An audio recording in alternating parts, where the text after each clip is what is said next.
years, I've spent about $54,000 on it.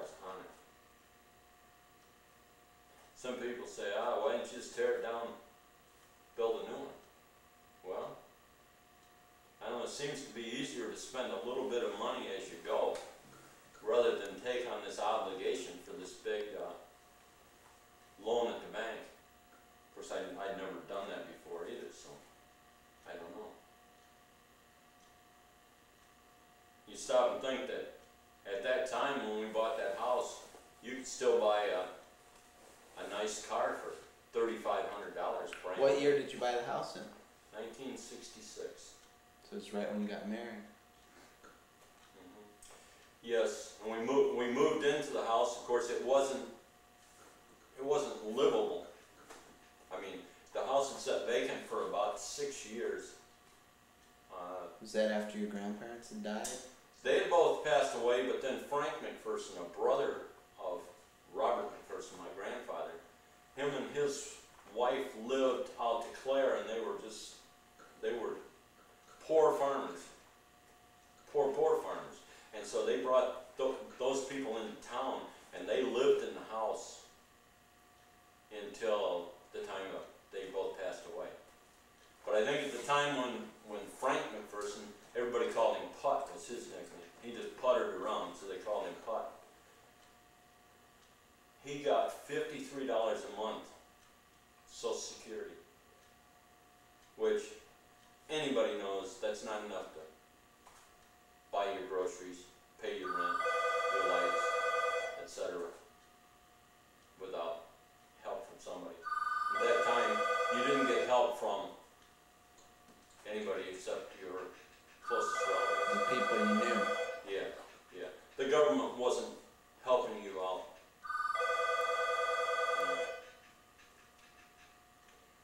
We're open again, huh? Good. We're closed again. Yeah. But so when did your grandparents die then?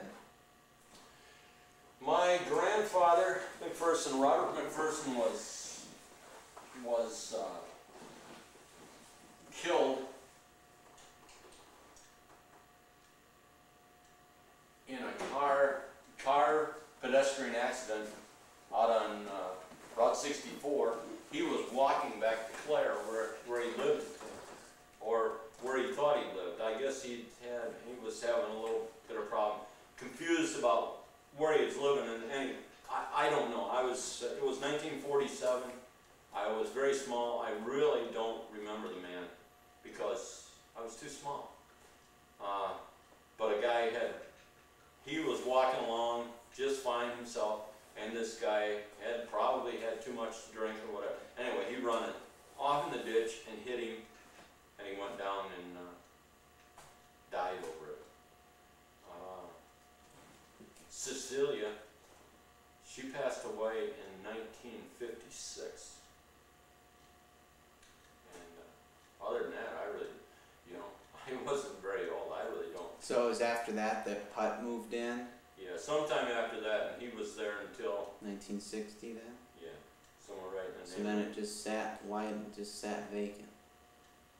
Why didn't any one of the kids or anything move into the house? Well, they had already found houses? Well, sure, because of the age. I mean, their lives were established. The oldest. I'm trying to think. Glenn Charles. Glenn, I think, is the oldest boy. Well, he'd built a place in DeKalb over in Normal Road. Oh, he built that? Well, he moved the house in and then rebuilt the whole house. The next. And that's Uncle Mac, right? Yep. Chip. Are you named after him? No. I'm named after my two grandmothers' maiden names. My grandma Ehrler's maiden name was Glenn. My grandma Max McPherson's name, her maiden name was Thomas. Oh wow, I didn't know that. That's where the Glenn Thomas came from. Oh, I didn't know that. My father said he didn't want any juniors running around his place. That's what I say too. So that's why he had went with the Donald Robert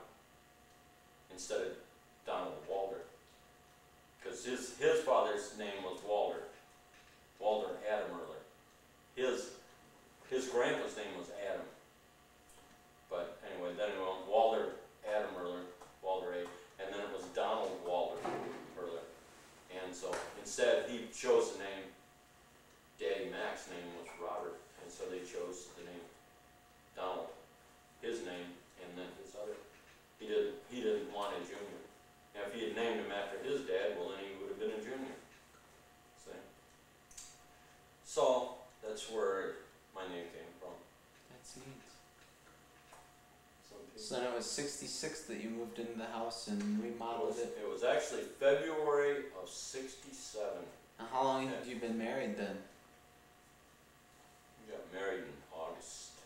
What August day? 67. What day? August 27th. Alright. Well, you think I know? With no help. Nah.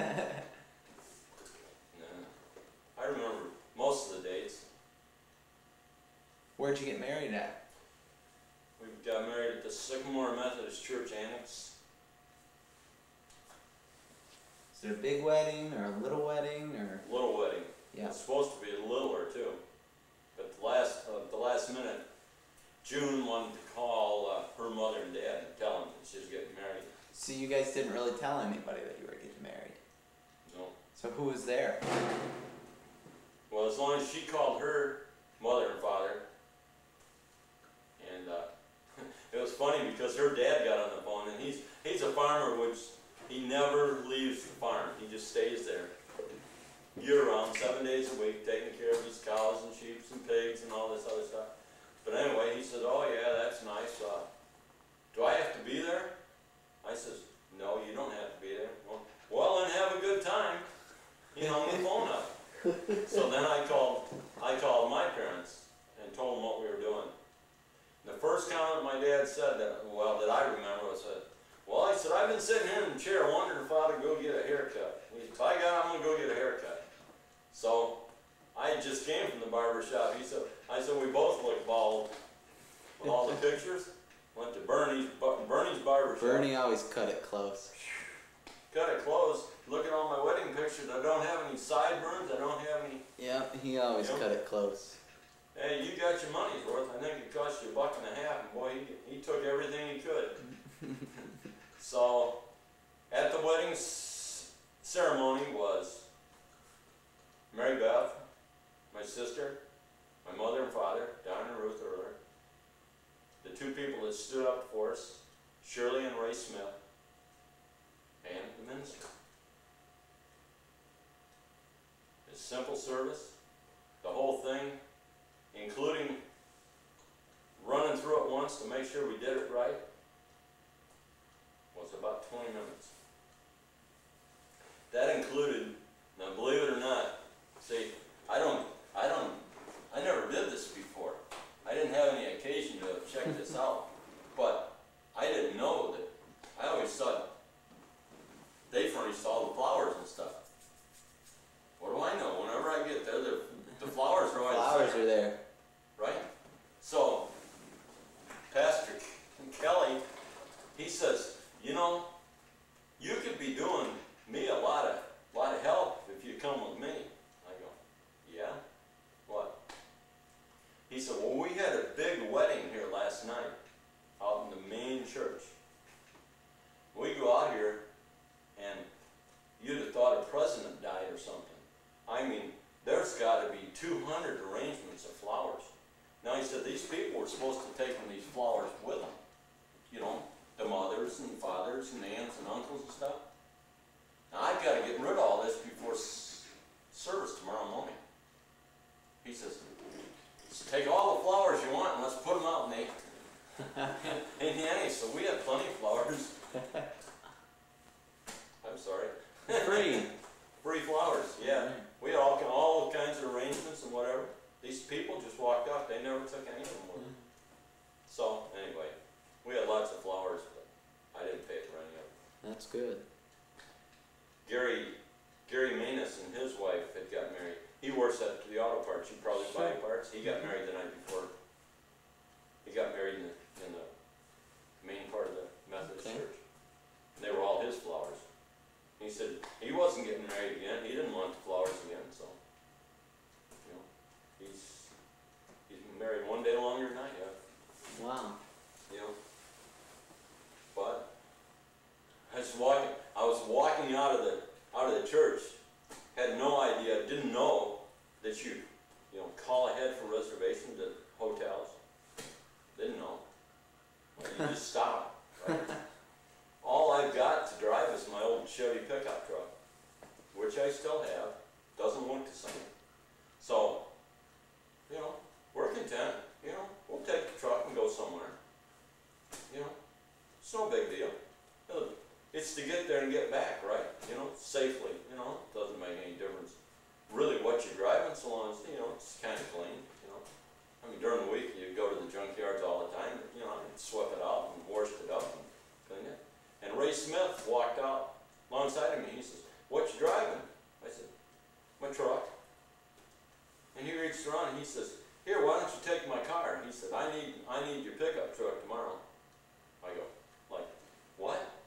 And he says, "Here, take my car." He had a new Chevy. He had a 65 Chevy. I thought, "You're letting me take your new car?" He says, "Well, you work on my other cars." He says, "It's no different." He says, "Here." Besides that, he said, I got a couch to move." He said, "I want to use your pickup truck tomorrow." Oh, okay. So, away we went. Where'd you go? I drove all night. Finally stopped in Wisconsin. Didn't know where you were going to? Just drove? I drove towards Chicago. You know what? No vacancies. No vacancies. No vacancies. No vacancies. I'm going, how come you don't have vacancies? I didn't know. All these people call up and say, "Hey, can I get a room?" You know, I don't know. You know, somebody else always got motel rooms. I never got a motel room. You know, lived a sheltered life, I guess. I never went anywhere. You know, but So you drove all night, and did you end up anywhere, or? ended up in, I don't know. We ended up by Lake Geneva or someplace. I don't recall. But anyway, we didn't have any money to go anywhere. Had to be back to work. Well, that next day was Sunday, so I had to be back to work to go to work on Monday. So June worked first shift at Barber Green, and I worked second shift at Barber Green. So we didn't see much of each other. You know, I wanted to get on days, and they didn't want me to leave my position, so they were going to, I was going to lose like $1.25 an hour to go on to days.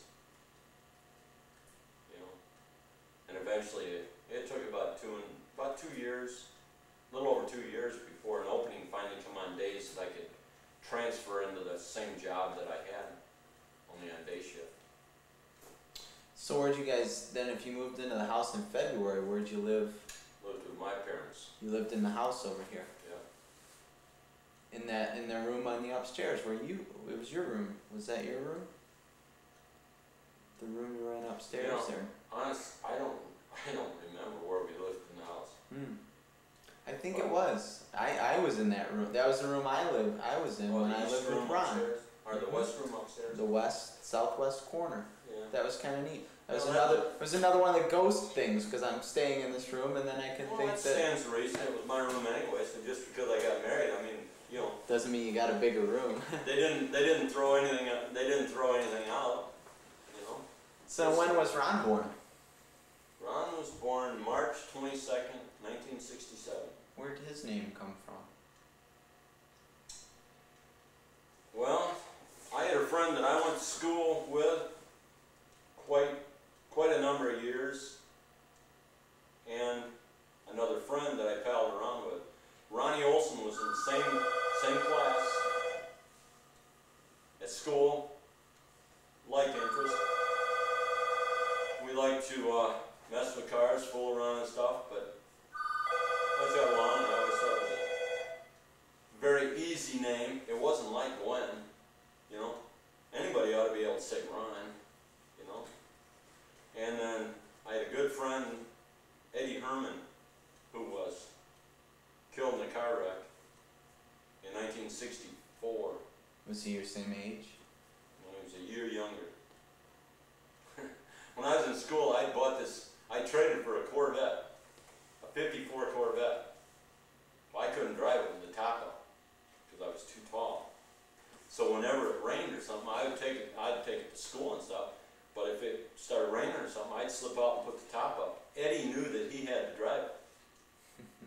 So I got to drive his old Chevy, his old 54 Chevy. So, you know, it was a good friendship. We had a lot of different stuff going. He died on his 18th birthday. On his birthday? On his birthday is when he died. huge celebration going on at his house because there was like 7 people in the family that had the same birthday. So this four different states people were coming, and he died like 2:45 in the morning, and people were showing up at the house at 7 and 8 o'clock for this big festive event, only to walk in and find out that the night before there'd been this serious car wreck and he'd been killed. Very devastating. I mean, it was probably the worst, the first time that I ever really, I mean, your grandparents are old. I mean, they died. This is normal, right? But this kid, I talked to at 11:30 that night. You know, we were making plans for in the morning, what we were going to do. He never showed up. You know? Like, how could this be? Why would God take somebody that was so full of life? You know? And now we know, of course, that's one of the unanswered questions. You know? And we don't have a choice, so each day we get done, it might be the last day. Who knows? And the worst thing you can know is know when your day is coming. Mm-hmm. Your life would be nothing but a shambles. You talk about living in fear. If you knew what day you were going to die. So, those two people always made an impact on, you know, my part of growing up. I used to have trouble, a lot of leg problems and stuff in school, and Ronnie, you know, it didn't make any difference, you know, if I was slower than him or whatever. It didn't make any difference, and, you know, one person do a little bit more this way, a little bit, you know, to compensate for what the other one's not able to do or whatever. So I basically chose those names. Well, I kind of checked it out to see if it was all right with my wife. So then his full name was? Ronald Edward Ehrler.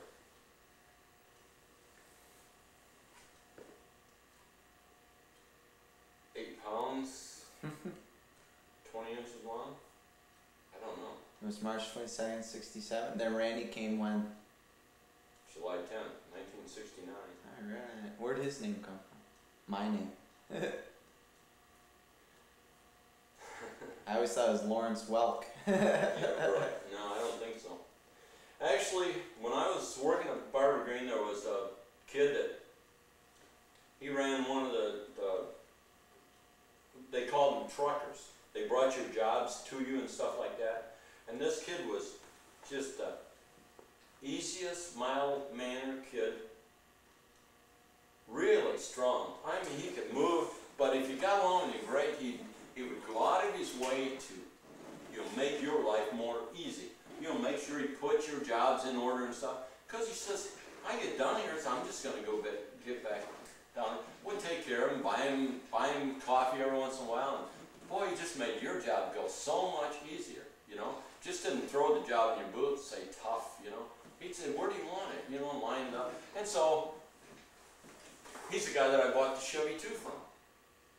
That after it got wrecked, I bought for $50. Okay. He asked me, he said, you know, the insurance company settled up. He said, I got another car, do you want to buy it?